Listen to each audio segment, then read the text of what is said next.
Nós estamos na nossa série de exposições em Colossenses.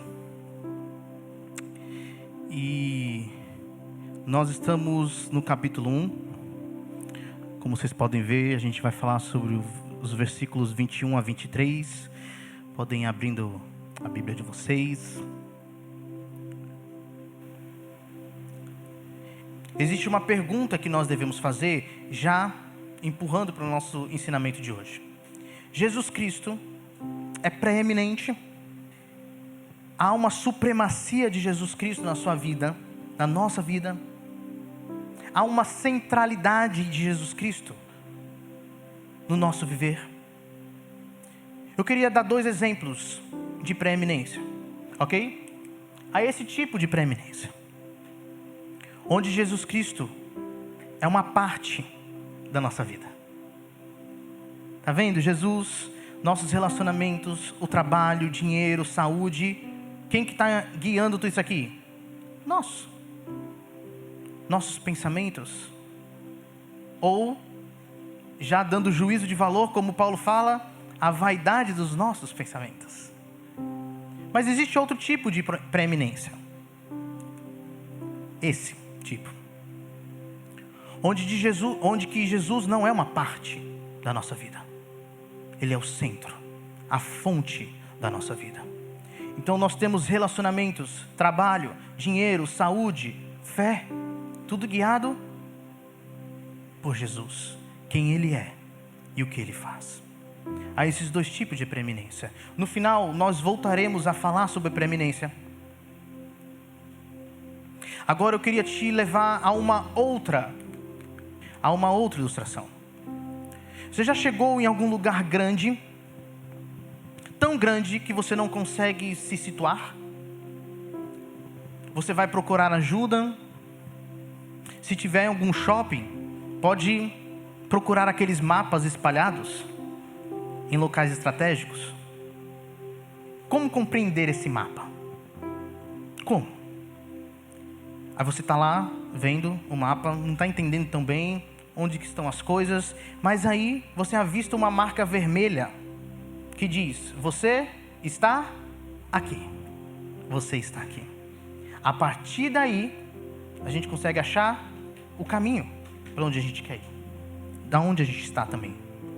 Paulo está consciente que esse poema que ele acabou de citar nos versos 15 a 20 é muito poderoso, é grandioso. Muitos poderiam ler ou ouvir este hino e pensar: ok, isso realmente é impressionante, isso é esplêndido, é grandioso, mas o que há ali para mim? Onde eu estou nisso? De tão grandioso, eu não consigo me achar. Então Paulo traz foco à questão. Essa parte poderia ser chamada: você está aqui. Os versículos de hoje, do 21 ao 23. Se o poema é como um mapa de todo o cosmo, de todo o mundo, de toda a história da criação e da redenção, baseado em quem Cristo é e o que Ele fez, esses versos nos mostram onde estamos nesse mapa. Onde estamos? Então vamos ler os nossos versos. Colossenses capítulo 1, versículos 21 a 23. A palavra de Deus diz assim: e a vós outros também, que outrora erais estranhos e inimigos no entendimento pelas vossas obras malignas, agora porém vos reconciliou no corpo da sua carne, mediante a sua morte, para apresentar-vos perante ele santos, inculpáveis e irrepreensíveis. Se é que permaneceis na fé, alicerçados e firmes, não vos deixando afastar da esperança do evangelho que ouvistes e que foi pregado a toda criatura debaixo do céu, e do qual eu, Paulo, me tornei ministro. Então nós temos esses versículos que nos mostram onde nós estamos. E para sabermos onde estamos, precisamos primeiramente entender quem éramos e o porquê. E aí nós temos novamente o versículo 21. E a vós outros também, que outrora erais estranhos e inimigos no entendimento, pelas vossas obras malignas. Paulo então está aplicando agora o poema que ele acabou de citar a vida dos colossenses e a nossa. É como se ele virasse e dissesse, voltando ao verso 13: olha, vocês precisam entender o que Deus fez com vocês, que está implícito nesse processo, que pedi, que vivessem de modo digno. Ele libertou vocês do império das trevas, que estavam lá servindo por vontade própria às trevas, vivendo em seus pecados, escravos, e transportou vocês para o reino do Filho amado. Como ele fez isso? Por meio do próprio Filho que se entregou por vocês, pagando o preço com seu sangue. Vocês talvez não estejam entendendo a dimensão disso. Vocês vão entender quando eu explicar para vocês de forma detalhada quem é esse Filho amado, que morreu por vocês, e o que significa o que ele fez. Aí vem o poema que a gente falou. E agora, ele volta àquele assunto que ele falou nos versículos 13 e 14, sobre a libertação, sobre o transportado Filho amado. Ele volta àquele assunto e detalha melhor, à luz do poema, o que Jesus fez.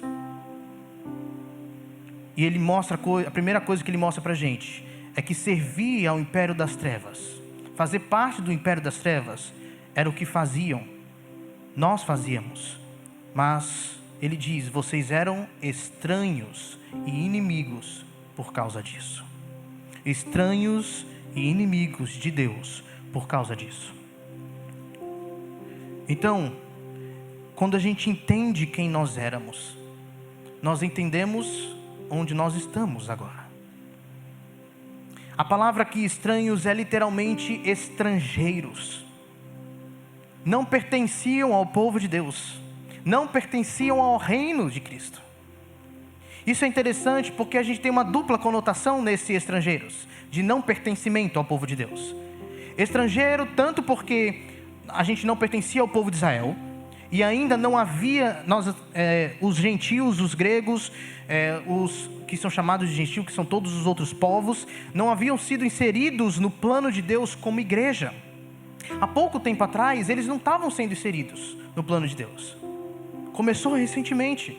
Então vocês eram estranhos, porque antes Israel era o povo de Deus. Agora alguns judeus fazem parte do povo de Deus junto com as pessoas de outras nações.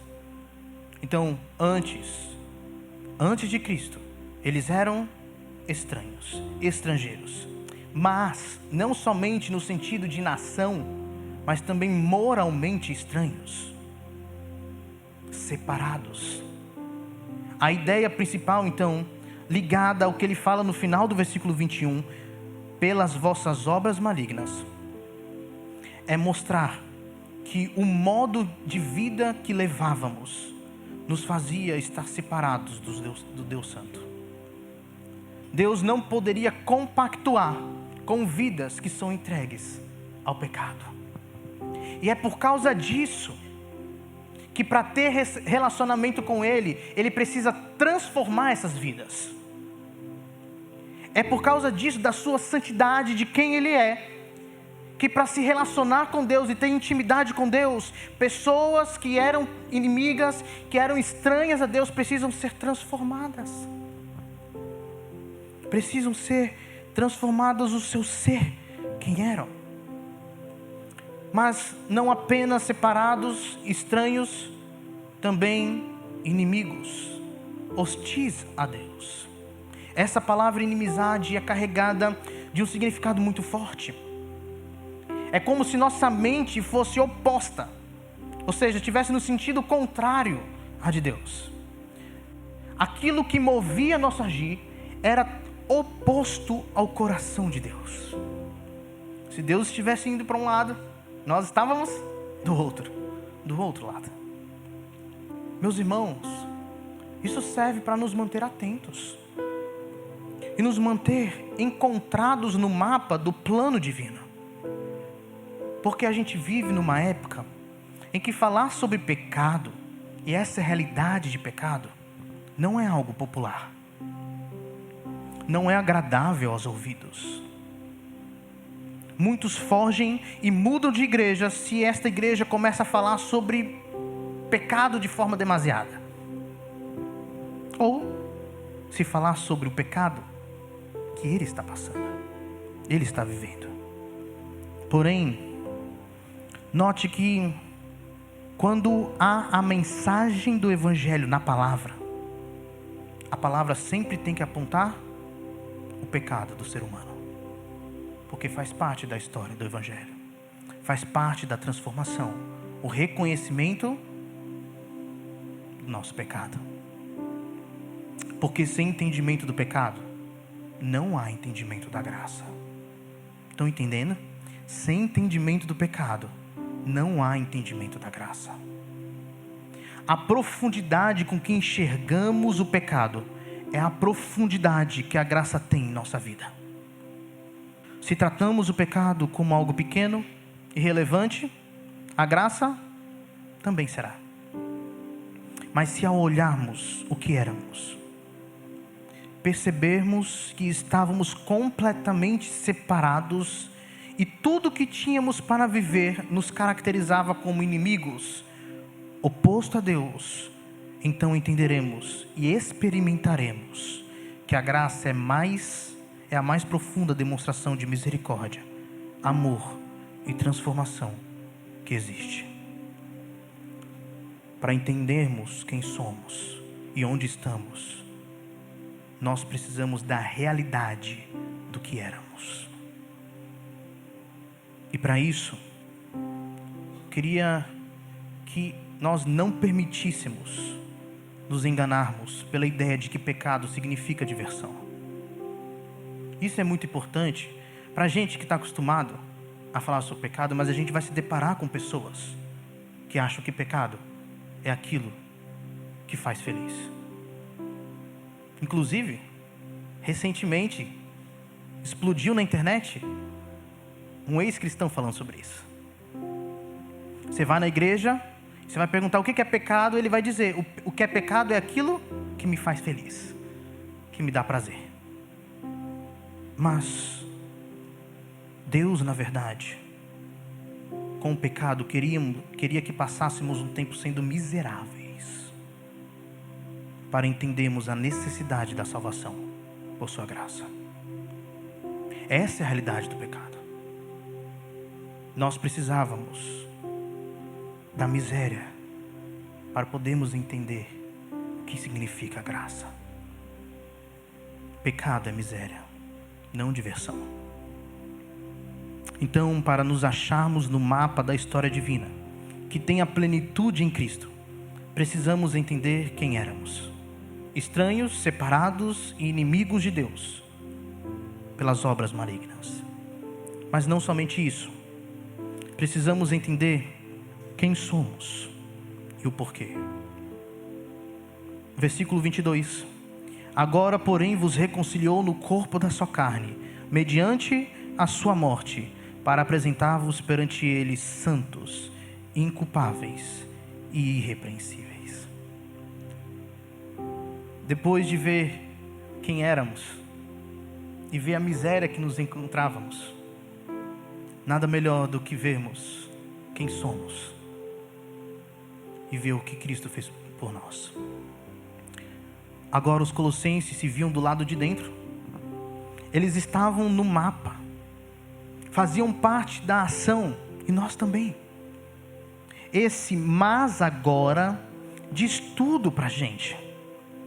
Antes você esteve do lado de fora, confuso, em pecado, rebelde, mas agora Deus agiu e tudo é diferente.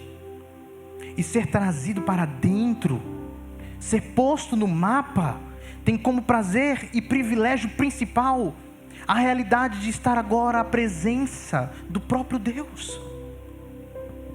A maior alegria é que nós estamos na presença de Deus, na presença dEle. A esta altura, a ilustração que usamos do shopping se desmancha por completo. Podemos pensar agora em um palácio real, que é também uma espécie de templo. Os colossenses e todos nós somos como aquele povo que ficava do lado de fora do palácio real e fora do templo, impuros, inadequados para aparecer diante do rei. E a gente lembra também agora da parábola do grande banquete. Agora somos convidados a entrar desfrutar do banquete. E mais ainda, ao entrarmos, fomos saudados, fomos vistos como dignos. Olha a mudança. Estamos à presença do Rei. O que aconteceu? Como podemos entrar na presença do Rei sem que este levante o cetro para ordenar a morte por sermos indignos? Como? O que aconteceu? O que aconteceu para nos tornar prontos para a presença desse Rei, para a presença de Deus, foi a morte do Rei Jesus Cristo, aquele que é a imagem do Deus invisível. Agora, porém, vos reconciliou no corpo da sua carne, mediante a sua morte. Precisou de uma morte. Mas, quando vemos o que fomos feitos, a alegria, o êxtase, o prazer é imenso. Fomos feitos santos, inculpáveis e irrepreensíveis. Mesmo que pareça futuro, porque ele está falando para apresentar-vos, é futuro, na verdade, da ação do que Jesus fez, dele reconciliar. Ou seja, ao nos reconciliar, ele já está nos apresentando a Deus, está nos oferecendo a Deus agora santos, ou seja, separados por Deus, escolhidos, inculpáveis. Nenhuma condenação há para os que estão em Cristo Jesus, e irrepreensíveis, sem mácula. Isso aqui não quer dizer que há perfeição moral no aqui e agora. Não é para o aqui e agora essa perfeição moral, mas é garantia que um dia, o que já somos em Cristo, seremos plenamente quando glorificados. Igreja, Cristo não morreu apenas para nos colocar na presença de Deus, mas para permanecermos lá por toda a eternidade. É muito mais grandioso do que simplesmente estar na presença de Deus, que já é incrível, esplêndido, mas é algo que não tem fim. É estar na presença de Deus para sempre. Pense naquilo que te dá vergonha, que no seu particular você entende que tem lutado, tem pecado e perdido algumas batalhas. Pensou? Conseguiu pensar em algo? Deus não te define por isso. Deus te define pelo que a graça fez em você e por você, por aquilo que Cristo fez contigo. Deus não concorda com o pecado, não é isso. Mas o que define o pecador redimido, o pecador transformado, é a graça. É a graça. Isso é lindo no Evangelho. Jesus Cristo nos reconciliou consigo na sua carne, por meio da morte. Ele está falando da nossa união com Cristo. Meus irmãos, não permitam que diminuam isso a apenas algo místico, a apenas algo que fica no imaginário, ou alguma história de ficção.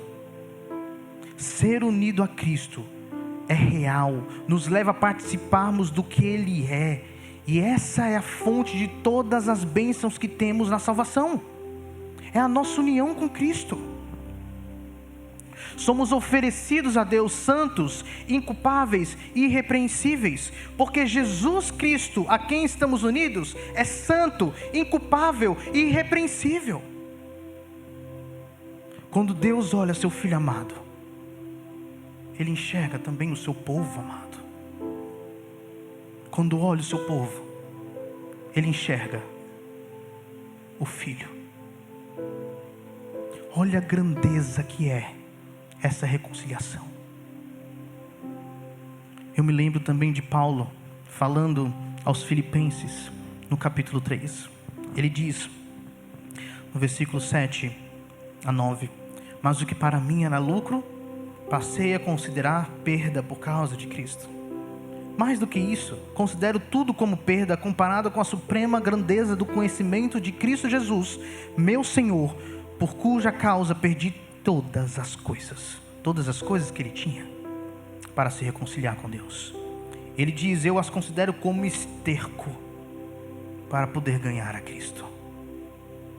E olha a palavra de Paulo agora: para poder ganhar a Cristo e ser encontrado nele, não tendo justiça, a minha própria justiça que procede da lei, mas a que vem mediante a fé em Cristo, a justiça que procede de Deus e se baseia na fé. Nós somos encontrados em Cristo Jesus, porque somos unidos a Ele. E agora nós não dependemos de uma justiça própria que não nos levaria a nada, não nos levaria a termos um relacionamento com Deus. De fato, nós estamos debaixo da justiça do próprio Cristo, da fidelidade do próprio Cristo, e nós participamos dessa justiça, nós participamos de sua fidelidade. Ele veste a gente com isso, nos imputa a sua justiça, porque participamos dele. Grandioso, não é? Grandioso quando a gente enxerga a reconciliação, a restauração, para nos fazer santos, inculpáveis e irrepreensíveis. Para entendermos onde estamos, para nos acharmos no mapa da história divina que tem a plenitude em Cristo, precisamos entender quem éramos: estranhos, separados, inimigos de Deus pelas nossas obras malignas. Precisamos entender quem somos e por que somos santos, livres de condenação e irrepreensíveis, porque fomos unidos a Cristo. E nós precisamos entender como isso se manifesta no nosso dia a dia. O versículo 23 está aí para isso. Desde que continuem alicerçados e firmes na fé, sem se afastarem da esperança do Evangelho, que vocês ouviram e que tem sido proclamado a todos os que estão debaixo do céu. Esse é o Evangelho do qual eu, Paulo, me tornei ministro. Esse último versículo, Paulo quer mostrar que o que nós somos em Cristo é visível em nosso viver. Não é apenas algo interior, é visto na prática. Os cristãos que têm tido a experiência de serem levados à presença do Deus Santo, a ideia aqui é que não podem simplesmente ficar sentados, sem agir. Não pode. Eles devem permanecer firmes. Devem assumir responsabilidades em prol do seu crescimento pela maturidade da fé. Ou seja, isso é um processo. Como uma casa que está sendo construída tijolo a tijolo, sob o fundamento do Evangelho. Vivendo a fé, a esperança, o amor nessa fundação e não em outro lugar. É uma experiência contínua, vivida no dia a dia. Então o Evangelho, as boas novas do Rei Jesus, são a fundação. E Paulo fala algo extraordinário sobre esse Evangelho. Ele está sendo anunciado a todo tipo de ser humano. Todo tipo. Paulo está dizendo: é aqui que eu me encontro. É aqui que nós estamos.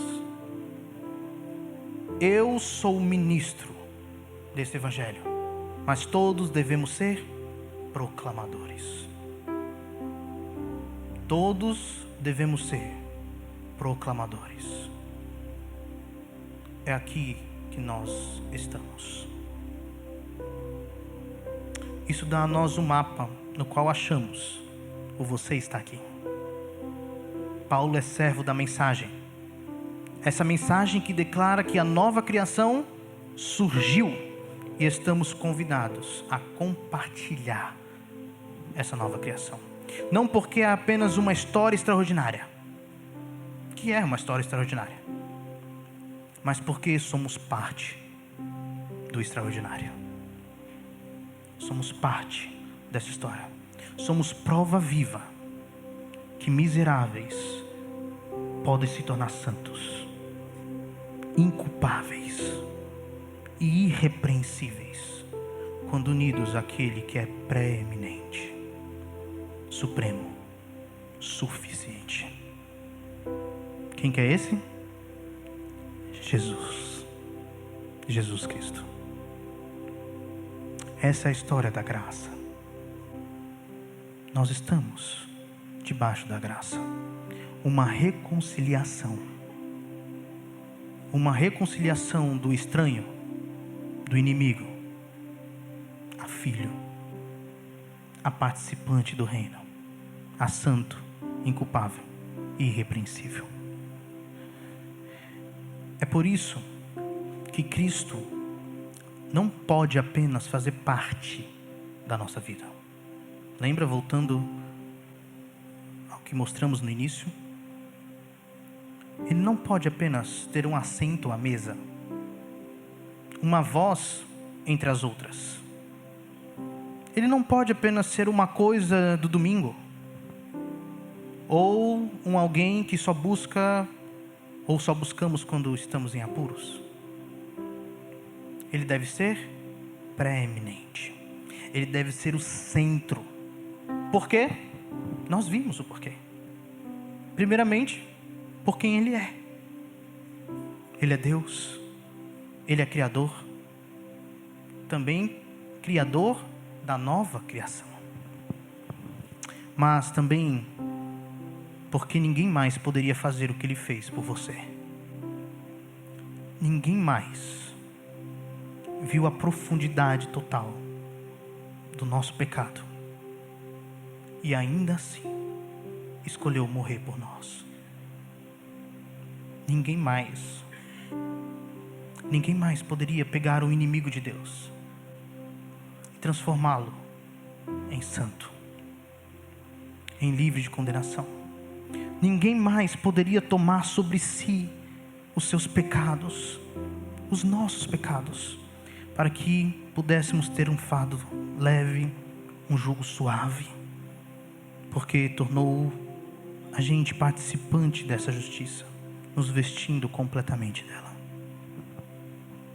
Estão entendendo que a questão não é apenas se intelectualmente nós cremos em uma pessoa que chama Jesus, que Ele fez o que fez como descrito na Bíblia. A questão não é apenas intelectual, mas a questão é se no nosso coração bate por causa de Cristo.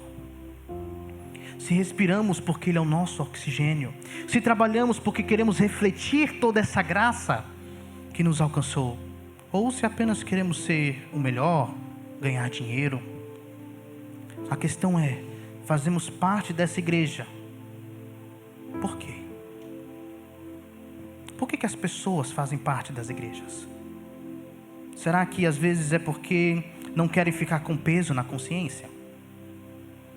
Ou porque realmente somos reconciliados e nos tornamos corpo de Cristo? E isso agora faz parte da nossa essência. Faz parte de quem somos, servir o Rei. Essa preeminência não é apenas Jesus ser mais importante,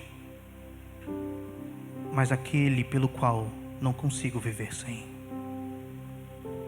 Ok, pastor, eu entendi isso, mas como eu consigo medir isso na minha vida? Como que eu consigo saber se Ele é preeminente na minha vida mesmo? Faz um teste, só no seu coração. Tira Jesus daquilo que você faz. Tira Jesus da sua rotina. Mudaria o quê? Alguns poderiam dizer, alguns rituais mudariam. Meu devocional, oração. Outros diriam, mudaria o fim de semana. O domingo, o sábado. Ou os dias de semana que tem encontro, né? Pequeno grupo. Mas e na família? Mudaria o quê? Como você vive o ser esposo, ser esposa, ser pai, ser mãe, ser filho? Mudaria o quê? No seu trabalho, tira Jesus. continuaríamos a trabalhar, ter lazer, viver a família e as demais coisas do mesmo jeito que está? Ou afetaria todo o nosso mover? Tira Jesus do que você faz. Continua igual que está hoje? Se continuar, ele não é preeminente. Se mudar apenas alguns rituais, ele não é preeminente. Mas se mudar o seu mover, o que move o seu trabalho, o que move sua relação familiar, o que move o seu lazer, porque faz parte também a gente ter prazer e lazer, ele é preeminente. Jesus nos mudou, Jesus nos transformou para sermos o que ele queria. E graças a Deus por isso.